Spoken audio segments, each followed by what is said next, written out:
우리의 마음이 자라는 것이 두 가지가 있습니다.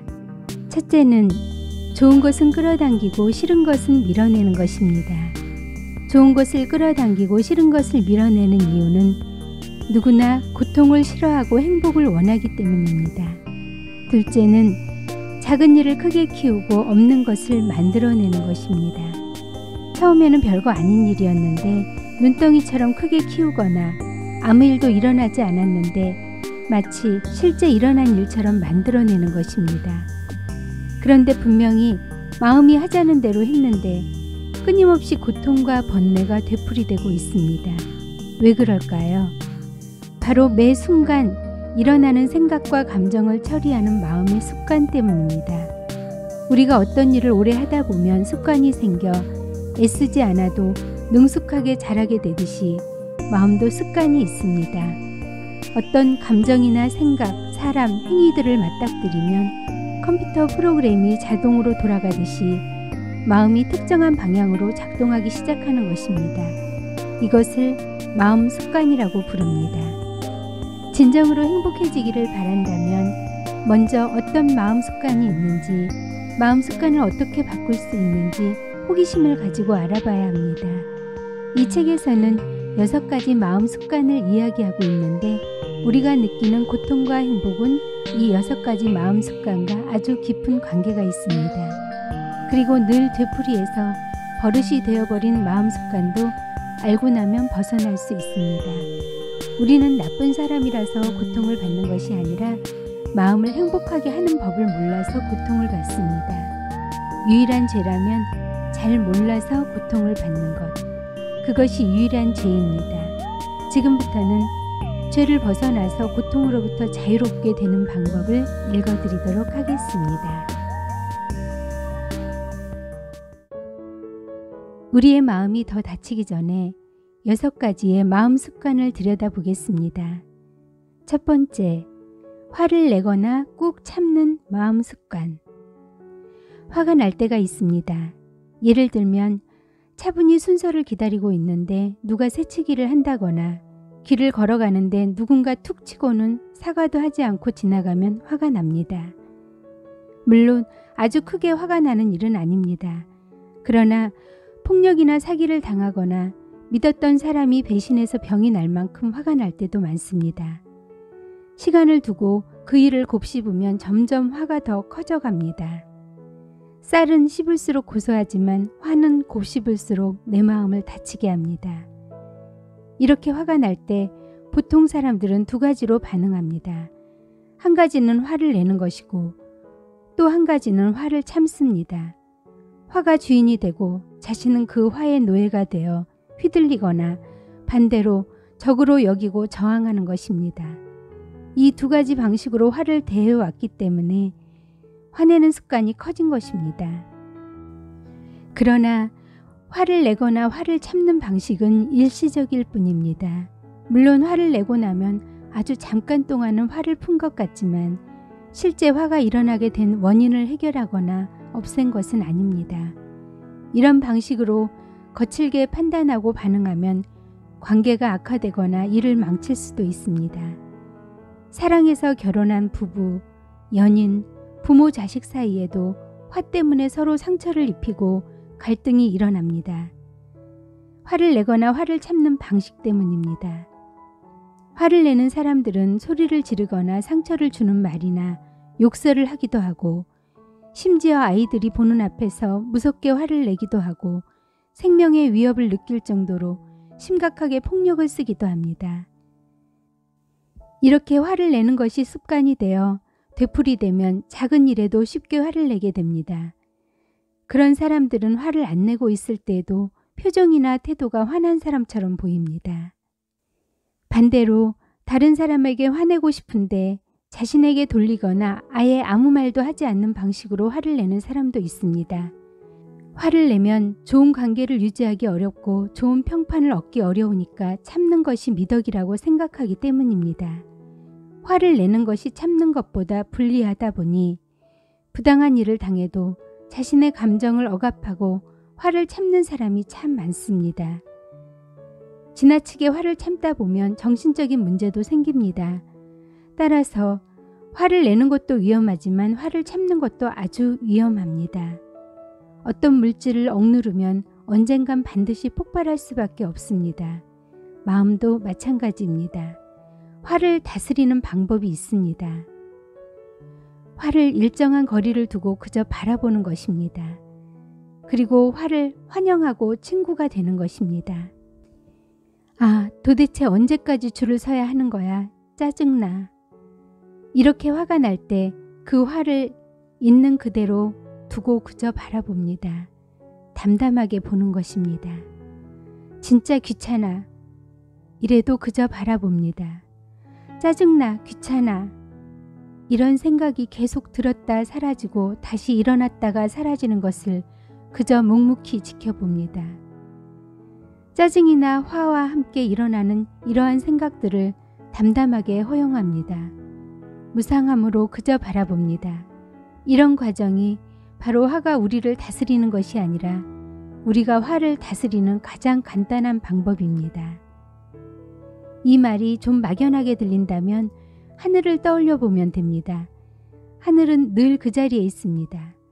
그런데 거기에 뭉게구름, 먹구름, 천둥, 번개등 다 왔다가 갑니다. 그러나 하늘은 구름을 막거나 억지로 보내지 않습니다. 그저 그것들이 오고 가도록 허용합니다. 우리도 우리에게 일어나는 분노와 그에 따른 거친 생각들이 오고 가는 것을 가만히 바라보는 것입니다. 이것을 렛고라고 합니다. 렛고를 하면 우리 마음도 홀가분해지고 차분해지고 고요해집니다. 내면의 평화와 함께 힘이 길러집니다. 사실 화가 났을 때의 화의 자연적인 수명은 90초밖에 안 된다고 합니다. 소나기가 지나가듯 구름이 거치듯 화도 지나갑니다. 모든 자연 현상처럼 화 역시 계속 유지되는 것이 아니라 반드시 지나가므로 분노가 일어나면 분노가 일어나는 생각을 막지도 말고 따라가지도 않아야 합니다. 그저 화라는 감정이 지나가도록 허용하고 지켜보는 것입니다. 그런데 그 생각을 붙잡으면 문제가 생깁니다. 생각을 붙잡는다는 것은 그 생각에 따라가는 것입니다. 정말 화가 나. 나는 늘 이랬어. 도대체 왜 이럴까? 하며 끊임없이 생각을 이어가며 화를 키우고 그 미워하는 마음이 새로 생겨서 자기 자신까지 한없이 초라하게 느껴지기도 합니다. 거기에 말까지 뱉으면 그 생각은 더욱 굳어지게 됩니다. 어떤 경우에는 화가 일어날 때 그저 바라본다고 해도 화가 사라지지 않고 계속 남아서 힘들 때가 있습니다. 명상을 배우더라도 삶에 적용하기가 어렵다고 합니다. 그것은 두 가지 이유 때문입니다. 화를 분명히 보고 있는데도 사라지지 않는 이유는 분노가 없기를 바라는 마음이 분노를 잡고 있기 때문입니다. 그 마음을 알아차리면 분노의 힘이 없어집니다. 화가 없어지기를 바라는 마음, 기대하는 마음이 있었기에 화가 가라앉지 않는 것입니다. 또 한 가지 이유는 오랫동안 화를 냈던 강한 습관 때문입니다. 이 습관은 하루아침에 바뀌기는 힘들기 때문에 크지 않은 작은 습관부터 바꾸는 연습이 필요합니다. 분노의 감정 같은 큰 화는 바로 바뀌기 힘들지만 크지 않은 화는 그저 바라보는 것으로도 해결할 수 있습니다. 예를 들면 삐치는 것이나 짜증 같은 것과 같은 작은 감정들은 그것이 화라는 것을 알아차리고 그저 바라보는 훈련을 한다면 나중에는 더 큰 감정도 잘 알아차리고 바라볼 수 있게 됩니다. 생로병사를 겪을 수밖에 없는 인간에게 분노나 슬픔 같은 부정적인 감정은 피하려 해도 피할 수 없는 것들입니다. 누구도 이런 감정을 겪지 않을 수 없으며 누구도 이 감정에서 자유로울 수 없습니다. 이것이 바로 평소에 부정적인 감정을 어떻게 맞이할 것인지에 대해 연습해야 하는 이유입니다. 어떤 사람과 자주 갈등을 겪는다면 그 사람을 만나기 전에 부정적인 감정이 일어날 수도 있다고 생각하며 미리 조심스러운 태도로 만나는 것이 감정을 맞이하는 준비입니다. 감정이 오기 전에 미리 기다렸다고 하더라도 옛날과 똑같이 반응하는 것은 과거의 습관이 아직도 강하게 남아있기 때문입니다. 알아차림보다 더 자주, 더 많이 감정에 빠지는 습관이 남아있는 것입니다. 그래서 미리 준비를 하지 않으면 배웠다 하더라도 완전히 잊어버리는 경우도 있습니다. 분노에 대한 최고의 대처법은 상대의 행복을 바라는 자애심입니다. 추위는 더위와 공존하지 않는 것과 같습니다. 열이 있으면 추위는 사라질 수밖에 없습니다. 물론 싫어하는 사람의 행복을 바란다는 게 어렵습니다. 분하고 억울한 마음이 드는데 그 마음이 일어나게 한 사람의 행복을 빌라니 말이 안 된다고 생각할 수도 있습니다. 그러나 그 사람을 가만히 바라다 보면 그 사람이 측은한 면이 보일 것입니다. 그것으로 상대를 이해하고 미워하는 마음을 줄이다 보면 그 사람에 대한 증오가 줄어듭니다. 가장 미운 사람이 가장 친한 사람이 될 수도 있습니다. 분노를 자애심으로 대체해야 하는 이유는 분노가 결국은 나의 소중한 삶을 모두 망치기 때문입니다. 고통을 주기 때문입니다. 그것이 내가 바라는 것이 진정으로 아니라고 한다면 화가 날 때마다 상대에 대한 자애심을 갖는 연습으로 마음 습관을 바꿔야 합니다. 그것은 나를 위해서입니다. 두 번째, 자기를 비하하는 마음 습관. 현대인들의 문제점은 잘하는 것이 많은데도 못하는 것만 생각하는 자기 비하 습관이 있습니다. 자기 비하는 겸손과는 다른 것입니다. 겸손은 자기를 낮추는 것이지만 비하는 자신을 무시하고 깎아내리는 것입니다. 다른 사람에게는 너그럽고 친절하면서도 자신에게는 친절하지 않는 행동입니다. 이런 사람들은 무슨 일을 시작할 때부터 실패할 거라는 마음을 바탕에 깔고 있기 때문에 자주 실패합니다. 실패를 하게 되면 역시 나는 할 줄 아는 게 없어 하면서 스스로를 비하하는 악순환을 되풀이합니다. 결국 자신은 잘하는 것도 없고 남들도 나를 인정하지 않는다고 규정해버립니다. 자기 비하를 하는 사람들은 난 왜 이 모양이지? 난 친구도 없어. 돈을 많이 벌어야 하는데 왜 나는 돈이 없지? 내 인생은 엉망이야.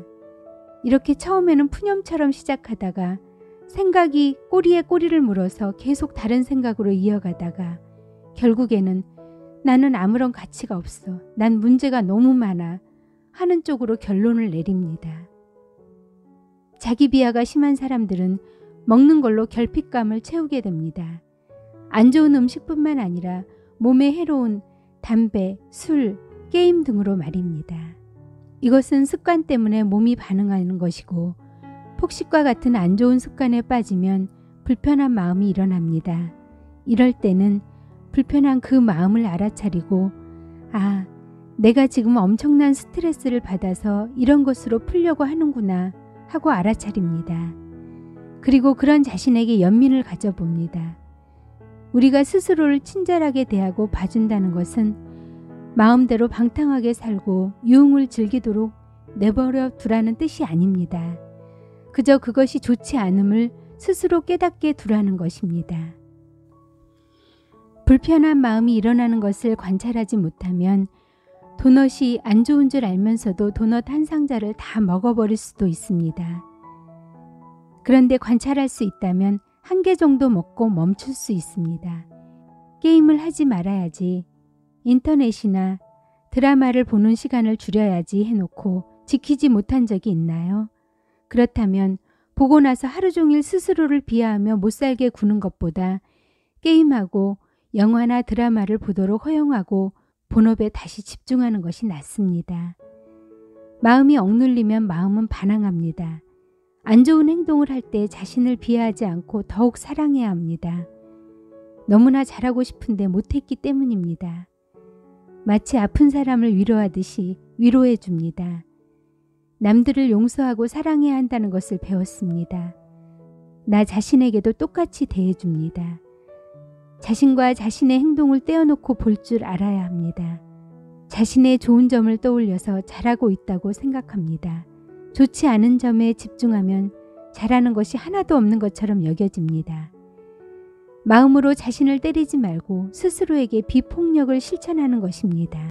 자신을 게으르다고 생각하거나 남들에게서 모욕감을 느낀 사람들이 자기 비하를 주로 하게 됩니다. 단 한순간도 쉼없이 일어나는 생각과 감정을 바라보는 것은 고통에 빠지지 않고 행복해지기 위해서입니다. 행복해지는 일을 수행이라고 합니다. 그런데 수행의 큰 장애가 바로 게으름입니다. 그 게으름을 이겨내지 못하면 자신에 대한 비하나 열등감으로 이어질 수 있습니다. 나는 할 수 없다고 생각하는 것입니다. 그리고 게으름이 자신에게 가해지는 비판이라면 모욕감은 다른 사람에게서 받는 비판입니다. 왜 그렇게 살이 쪘어? 실력이 없네. 이 모욕감은 시간이 지나도 다른 장소에 가서도 모욕당한 일을 생각하면서 다시 모욕감을 느끼게 됩니다. 화가 났을 때와 비슷합니다. 원망과 미움, 자책하는 감정은 일주일, 한 달, 어쩌면 일생 동안 계속될 수도 있습니다. 하지만 이것을 명상으로 일주일, 하루 정도로 줄일 수가 있습니다. 명상을 하며 3가지 질문을 던져봅니다. 첫째, 과연 이것이 사실인가? 둘째, 어제도 오늘도 내일도 이럴 것인가? 셋째, 나는 어떤 좋은 점이 있는가? 첫째, 이것이 사실인가? 나는 못났고 잘할 수 있는 것도 별로 없고 능력도 없어. 나만 친구가 없어. 인생이 엉망이야. 이것이 과연 사실인가 하고 묻는 것입니다. 질문을 던지다 보면 사실이 아니라는 것을 알게 됩니다. 스스로에게 이것이 사실인가 하고 질문하는 것만으로도 대부분을 해결할 수 있습니다. 두 번째 질문, 이 일은 어제도 그랬나? 오늘도 이렇고 내일도 이럴 것인가? 하고 질문하는 것입니다. 이 질문으로 지금의 생각이나 감정은 영원하지 않다는 것을 아는 것입니다. 하늘에 구름이 흘러가듯이 말입니다. 우리가 자꾸 생각을 함으로써 생각에 먹이를 주기 때문에 고통이 오는 것이므로 생각에 먹이를 주지 말고 그저 하늘의 구름처럼 떠다니다가 사라지도록 내버려 둬야 합니다. 세 번째 질문은 나는 어떤 좋은 점이 있는가 하는 것입니다. 우리는 자신의 단점을 돋보기로 보는 습관을 가지고 있습니다. 10가지 성품 중에서 장점이 9가지이고 단점은 단 1가지인데 말입니다. 그 돋보기를 없애버리면 9가지의 장점이 보이고 그러면 마치 없었던 내가 새로이 생기는 기분이 들 것입니다. 세 번째의 마음 습관, 남 탓하고 상대를 바꾸려는 마음 습관. 우리 내면에는 버릇없는 한 아이가 살고 있습니다. 이것은 이래서 잘못이고 저것은 저래서 잘못이라며 늘 불만이 많습니다. 무슨 일이 있을 때마다 왜 내가 저런 사람과 같이 살아야 하는 거지? 왜 저 사람은 나를 힘들게 하는 거지? 이렇게 늘 남 탓을 합니다. 그 사람 때문에 자신이 행복하지 못하다고 착각을 합니다. 힘들다고 고통을 호소하는 사람들을 보면 이 버릇없는 내면의 아이에게 휘둘리고 있습니다. 그 아이가 시키는 대로 하면서 다른 사람 때문에 고통스럽고 슬프고 억울하다고 합니다. 그 사람이 내 인생을 힘들게 하고 내 삶을 불행하게 만들었다고 합니다. 어떤 사람은 그런 사람을 만난 것도 내 운명인가 싶어서 때로는 자포자기하고 아주 가까운 가족이지만 관계를 끊어버리기도 합니다. 우리 내면에 있는 버릇없는 아이가 가장 잘하는 일은 힘들 때마다 자신의 마음을 보지 않고 밖을 보게 하는 것입니다. 다른 사람 탓, 바깥 환경 탓을 하면서 괴로움을 키우게 합니다. 대개 부부 사이에 탓을 하는 경우가 가장 많습니다. 그래서 나를 힘들게 하는 저 사람이 바뀌어야 한다며 그의 행동을 고치려고 합니다. 그가 바뀌기만 하면 내 삶은 만족스럽고 행복해질 거라고 믿습니다. 이것이 우리 마음이 가진 아주 강한 습관입니다. 우리는 이 사실을 알아야 합니다. 다른 사람을 바꾸는 것은 세상을 바꾸는 것입니다. 우리가 세상을 바꿀 수는 없습니다. 하지만 나 자신은 바꿀 수 있습니다. 미국 속담 중에 조심성 많은 고양이가 9번이나 죽음을 피하지만 결국 호기심 때문에 위험에 빠지게 되고 죽게 된다는 말이 있습니다. 우리가 다른 사람에 대해서 어떻게 살고 있는지, 왜 저런 행동을 하는지, 엉뚱한 호기심이나 걱정, 참견을 하다 보면 결국 그를 비판하게 되고 문제를 일으키게 되는 것과 같습니다. 다른 사람의 허물 1000가지를 보는 것보다 우리에게 있는 허물 한 가지를 보고 고치는 것이 빠릅니다. 거울에 뭐가 묻은 것 같아서 거울을 열심히 닦지만 사실은 우리 얼굴에 묻은 허물입니다. 다른 사람의 허물을 보는 것은 우리의 허물을 투사하는 것이라고 합니다. 다른 사람의 허물이 보일 때 남의 허물과 우리의 잘못된 견해가 섞여 있는 것입니다. 남의 허물을 말하는 것은 그 사람의 성격을 보여주는 것이 아니라 우리의 모자란 성격을 보여주는 것입니다. 사람에게는 누구에게나 허물이 있습니다. 다만 그 허물을 어떤 마음으로 보는지 그것이 중요합니다. 과연 우리는 정말로 상대가 잘못해서 미워할 만한 짓을 해서 미워하는 것인지 내가 그렇게 봤기 때문에 미운 것인지 그것을 먼저 알아야 합니다. 왜냐하면 나도 누군가에게 그런 존재일 수 있기 때문입니다.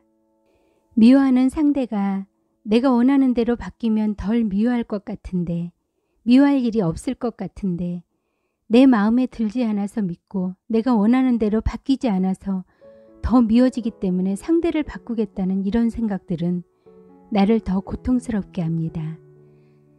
그러나 이것을 알아야 합니다. 아무리 미운 사람이라도 언젠가는 헤어진다는 사실을. 결혼으로 오랜 세월을 함께한 부부라 할지라도 언젠간 헤어집니다. 결혼은 잠깐 만나고 떠나는 여행입니다. 어떤 만남도 영원한 것은 없습니다. 우리는 언젠가 헤어집니다.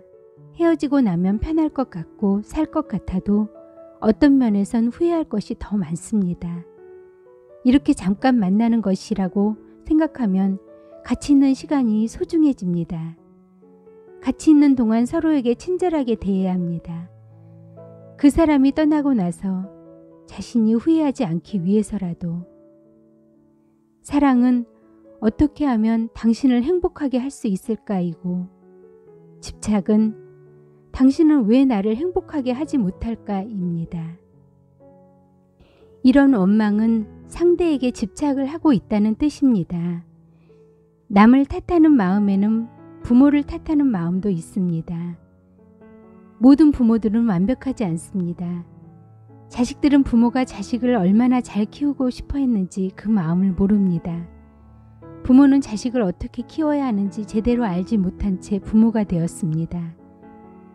그래서 잔소리를 하게 되고 좋은 모범을 보여주지 못하고 실수도 합니다. 하지만 자식을 사랑하는 마음은 순수합니다. 누군가 밥 한 끼를 사주면 무척 고마워합니다. 누군가 하룻밤만 재워줘도 고마워합니다. 그런데 부모는 수많은 끼니를 해주었습니다. 수많은 잠을 재워주었습니다. 특별한 보상을 바라지 않고 말입니다. 이렇듯 태어날 때 부모가 우리를 보살피지 않았다면 우리는 이미 죽었습니다. 나이가 들면 부모 스스로 자신을 보살피지 못하는 때가 올 것입니다. 나이 들어 불쌍해지지 않는 부모는 없습니다. 실수도 많이 하고 마음의 슬픔도 간직하고 후회도 많이 하기 때문입니다. 이때는 자식들의 사랑이 필요할 때입니다. 우리가 그 은혜를 갚도록 노력해야 합니다. 부모라 해도 어떻게 해야 좋은 부모가 되는지 다 알고서 부모가 되지 않았다는 것을 이해하고 부모를 바라보는 나의 시각을 바꾸어야 합니다. 네 번째, 나만 아끼는 마음 습관. 단체 사진이 나오면 누굴 제일 먼저 볼까요? 대부분 자신의 얼굴을 먼저 봅니다. 다른 사람은 어떻게 나왔든 상관없고 내가 잘 나왔으면 사진이 잘 나왔다고 합니다. 이것은 나만 아끼는 독립적인 마음 습관입니다. 이것은 내가 영원히 독립적으로 존재한다고 믿기 때문입니다. 우리의 몸에는 팔다리 같은 여러 부분이 있지만 이들 모두가 우리가 보호해야 할 하나의 몸인 것처럼 세상에는 많은 사람들이 있지만 모두가 나 자신처럼 보호해야 할 한 사람입니다. 내가 먹는 음식에도 다른 사람의 노력이 깃들어 있고 내가 입는 옷, 내가 타고 다니는 차, 살고 있는 집들에도 모두 다른 사람의 노고가 들어 있습니다. 내가 잘나서 잘 사는 것이 아니라 수많은 사람의 도움이 있기에 가능한 것입니다. 어느 한순간도 나는 독립적으로 존재할 수 없습니다. 그래서 나만 아끼는 마음은 잘못된 생각입니다. 나만 아끼고 자신한테만 열중하는 사람은 외롭습니다. 그리고 친구가 없습니다. 나만 아끼는 마음 습관은 건강도 해칩니다. 우리의 몸과 마음은 때려야 뗄 수 없는 관계이기 때문에 마음이 편할수록 몸에 혜택이 있습니다. 마음이 편하려면 자비심, 즉 이타심을 가져야 합니다. 우리의 몸은 습관적인 감정이 박혀있는 곳이어서 이유 없이 몸이 아프고 통증이 있다면 어떤 감정을 습관적으로 가졌거나 부정적인 생각이 오랫동안 쌓여 몸이 나빠진다고 합니다. 이기적인 마음을 다스리는 방법은 마치 오늘이 마지막 날인 것처럼 남을 돕는 하루를 보내겠다고 선언하는 것입니다. 그러다 보면 실제로 그런 하루를 보내게 되고 밤에 잠자리에 들 때 오늘 참 의미 있는 하루였고 보람찬 하루였다고 느끼게 될 것입니다. 이타심을 가지기 위해 남을 돕는다는 것은 큰 행위만을 이야기하는 것이 아닙니다. 하루에 몇 번이라도 만나는 사람들에게 친절한 인사 한마디를 건네는 것도 나만 아끼는 마음 습관을 버리는 방법입니다. 5번째, 삶의 고통을 부인하는 마음 습관. 마음이 가지는 5번째 습관은 고통을 부인하는 것입니다. 고통이 없기를, 행복만 있기를 바라는 마음입니다. 그런데 실제로는 고통을 밀어내고 부인하면서도 고통스러운 생각과 감정을 끊임없이 이어가서 자신을 힘들게 만듭니다. 사실 자기 자신을 가장 많이 괴롭히는 존재는 바로 자기 마음입니다. 누군가 한 행동에 화가 났던 때를 떠올려 봅니다. 처음 원인은 그 사람 때문에 화가 났던 거였지만 그 이후의 화는 오로지 나 때문에 화가 나고 있다는 것을 알 수 있습니다. 한번 일어난 화는 머릿속에서 떠나지 않고 밥을 먹으면서도 사람들하고 이야기할 때도 화장실에 가서도 끊임없이 떠올라 계속 화가 납니다. 화에 사로잡혀 있는 것입니다. 화를 떨치려고 할수록 더 악착같이 붙어 있습니다. 이런 생각들은 마음을 무겁게 하고 신경을 팽팽하게 당겨서 모두 긴장하게 만듭니다. 없던 두통도 생깁니다. 나중에는 화가 난 그 일에만 화를 내는 것이 아니라 과거에 지나갔던 일에 대해서도 화가 나고 일어나지도 않은 미래까지 상상하며 화를 냅니다. 이것을 삼매경 또는 생각 중독이라고 합니다. 생각 중독자에 대해 좀 더 이야기해 보겠습니다. 사랑하는 사람과 처음에는 손만 잡아도 즐거우나 2번, 3번 만나는 횟수가 늘고 사귀는 시간이 길어지면 손만 잡는 것으로는 만족하지 못합니다. 연애가 주는 행복감은 더 강렬한 다른 것을 원하게 되고 결국은 오래가지 못합니다. 돈을 많이 갖고 그래서 부자가 되면 한동안은 행복합니다.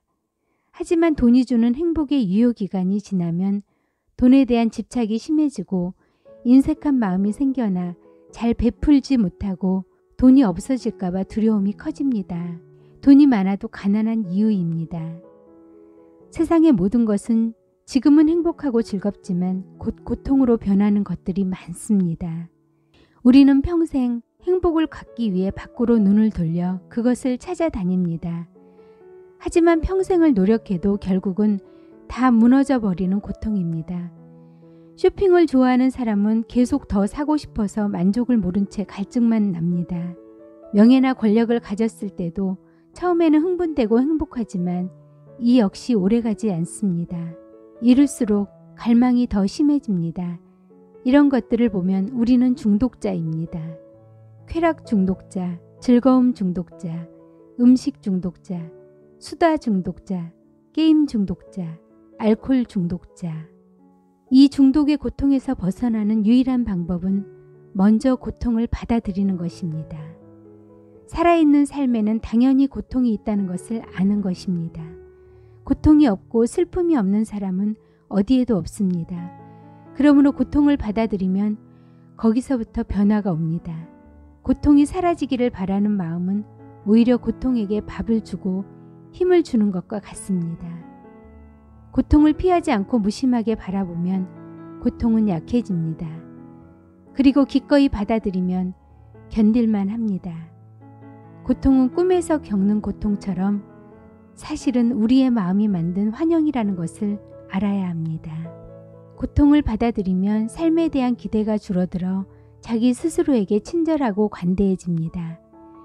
뭔가 안 좋은 행동을 해도 고통 속에서 어쩔 수 없이 그런 행동을 하는구나 하고 자신에 대해 연민을 가질 수 있습니다. 다른 사람에게도 연민을 느낄 수 있습니다. 그도 힘드니까 그렇게 행동하는구나. 나만 힘들게 사는 게 아니구나. 우리 모두 그렇게 사는구나. 이것이 삶 자체구나 하고 이해하게 됩니다. 다른 사람이 잘해줄 때 고마워할 줄 알게 됩니다. 친절한 말 한마디에도 그런 어려움 속에서도 좋은 마음을 내다니 참 고맙다고 생각하게 됩니다. 그러면서 욕망과 고통에서 벗어나야겠다는 마음이 생깁니다. 고통의 본질을 이해하고 고통이 주는 혜택을 알게 되면 우리는 우리의 인생에서 고통을 밀어내고 부인하려는 마음 습관을 더 이상 만들지 않을 수 있습니다. 더 쉽게 고통을 즐기며 받아들일 수가 있게 됩니다. 삶이 고통스러울 때 힘을 빼고 그 고통을 바라보고 저항하던 것을 내려놓습니다. 이렇게 하면 마음 습관을 만들 수 있습니다. 고통이 힘들 때는 자신의 좋은 점이 보이지 않습니다. 고통이 있을 때는 고통만 집중적으로 보게 되고 바로 고통 삼매경에 들어갑니다. 그래서 더욱 고통에만 집중하게 되는 것입니다. 이때 해볼 수 있는 또 하나의 방법은 감사드릴 것을 찾아서 적어보는 것입니다. 아주 사소한 어떤 것이라도 괜찮습니다. 아침에 일어나 걷는 것도, 세수를 하고 밥을 먹는 것도, 다리가 없고 손이 없는 사람을 생각하면 엄청나게 감사한 것들일 것입니다. 명상을 하거나 감사를 하는 것은 우리의 마음을 단단하게 하고 삶을 행복하게 하는 가장 좋은 방법입니다. 이것을 시계와 월급으로 비유해 보겠습니다. 시계에는 초침과 분침, 시침이 있습니다. 초침은 째깍째깍 움직이지만 분침이나 시침은 움직이는 모습을 보기가 쉽지 않습니다. 아주 천천히 조금씩 움직이기 때문입니다.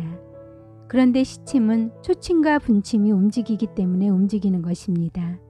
움직이는 게 잘 보이지 않아도 초침, 분침의 움직임이 쌓여서 결국은 움직이게 됩니다. 그리고 회사에 다니는 분들은 달마다 월급을 받습니다. 날마다 출근해서 일하지만 날마다 돈을 받지는 않습니다. 하지만 그것이 쌓여서 월급으로 받습니다. 날마다 돈을 벌고 있는데도 모르는 것입니다. 하루하루가 쌓여서 한 달의 결과가 나오는 것입니다. 그렇듯이 1초라도 좌절하거나 포기하지 않고 고통 속에서도 좋은 습관을 만들다 보면 마음도 단단해지고 그것들이 모여서 일정한 시간이 지나면 큰 결과를 줍니다. 그래서 명상이나 감사를 하기 싫을 때조차도 매일 하다 보면 고통은 점점 줄어들게 되어 있습니다. 6번째, 죽음을 받아들이지 않는 마음 습관. 우리를 고통스럽게 하는 6번째 마음 습관은 바로 죽음을 받아들이지 못하는 마음 습관입니다. 이것은 죽음이 삶과 함께 있는데도 그것을 모른다는 것입니다. 그렇기 때문에 다시는 오지 않을 하루를 낭비하며 살게 되는 것입니다. 자신을 비하하거나 남을 비난하는데 온 힘과 시간을 쏟고 노력하게 되는 것입니다. 나 자신과 다른 사람에게 도움이 될 만한 말이나 행동을 하지 않는 것입니다. 죽음을 알고 죽음을 준비한다는 것은 죽음에 대한 걱정과 두려움에서 벗어나 실체를 알기 위해서입니다. 나의 소중한 삶을 하루하루를 허비하지 않기 위해서입니다. 죽어가는 이들을 돕기 위해서입니다. 그러나 죽음에 대한 확신은 갑자기 생기지 않습니다. 나이 들었다고 죽을 때가 되었다고 생기지는 않습니다. 그래서 지금 죽음을 준비해야 합니다. 대다수의 사람들은 죽는 그 순간까지도 죽을 줄을 모릅니다. 끝까지 살 거라고 생각하는 사람들이 대부분입니다. 죽음은 분명히 일어날 사실인데 죽음을 사실로 받아들이지 않는 겁니다. 막상 죽을 때조차도 거부하게 됩니다. 우리가 죽음을 받아들이지 않는 것은 영원함, 변하지 않음에 대한 습관이 있기 때문입니다. 이 습관이 우리를 불행하게 하고 고통스럽게 한다는 것을 모릅니다. 불치병에 걸린 사람들을 연구해 보면 오히려 죽음을 받아들이고 활기차거나 병을 극복한 경우가 많습니다. 그들은 죽을 줄 알고 죽음을 받아들이면서 지금 이 순간의 삶을 소중하게 받아들이게 된 것입니다. 모든 인연을 소중하게 느끼게 된 것입니다. 그들에게는 남은 날들이 점점 사라지고 있기에 오늘 하는 일이 무척 중요하고 입에서 나오는 말 한마디도 소중합니다. 남에게 친절을 베풀 기회도 줄어들고 누구를 만나 보내는 시간도 줄어들기에 더 활기차게, 더 소중하게 하루를 보내는 것입니다. 우리도 우리의 남은 인생이 일주일이라고 생각하고 살아봅니다. 마지막으로 해야 할 일을 이번 주에 해봅니다. 삶을 정리해 봅니다. 가진 것을 나눠주고 식구들과 화해하고 감사하다고 인사해 봅니다. 참회와 성찰과 기도와 명상을 해봅니다. 이 순간이 다시는 오지 않을 얼마나 소중한 순간인지 알아차려 봅니다. 우리가 왜 다른 사람을 원망하는지, 왜 고통스러워하는지, 그것은 죽을 줄 모르기 때문입니다. 죽는 것을 받아들이지 않기 때문입니다. 그 마음 습관을 버리고 이런 내 마음을 들여다보고 이제부터는 잘 죽는 습관을 들여야 합니다. 이 습관을 들이기 위해서 우리는 명상을 해야 합니다. 그러면 마음 습관이 좋은 쪽으로 바뀝니다. 여기까지 오늘은 안 되겠다, 내 마음 좀 들여다봐야겠다 라는 책 중에서 일부를 읽어드렸습니다. 2부는 마음 습관을 좋은 쪽으로 바꿀 수 있는 명상하는 방법에 대한 부분인데요. 다음 주에 그 부분을 올려드리도록 하겠습니다. 그리고 이 책은 용수 스님이 쓴 책으로 9살 때 미국으로 건너가 유타 주립대에서 신문 방송학을 공부했던 스님이 우연히 달라이 라마의 강의를 들은 것이 운명을 바꾼 계기가 되었다고 합니다. 용수 스님은 티벳의 명상 스승인 민규루 림포체로부터 수행하는 법을 배웠다고 합니다. 림포체란 것은 일종의 호칭인데 전생에 깨우친 분이 환생을 하면 림포체라고 불린다고 합니다. 민규루 림포체는 명상 효과에 대해 과학적으로 증명을 해서 세상에서 가장 행복한 사람이라는 별칭을 가지신 분입니다. 그 명상에 대해서는 2부에서 자세히 다루고 있어서 명상하는 법을 아는 데 큰 도움이 되리라 생각합니다. 그럼 다음 주에 다시 만날 것을 약속드리고요. 끝까지 들어주셔서 감사드립니다. 지금까지 책 속의 책을 읽어드리는 희망이었습니다.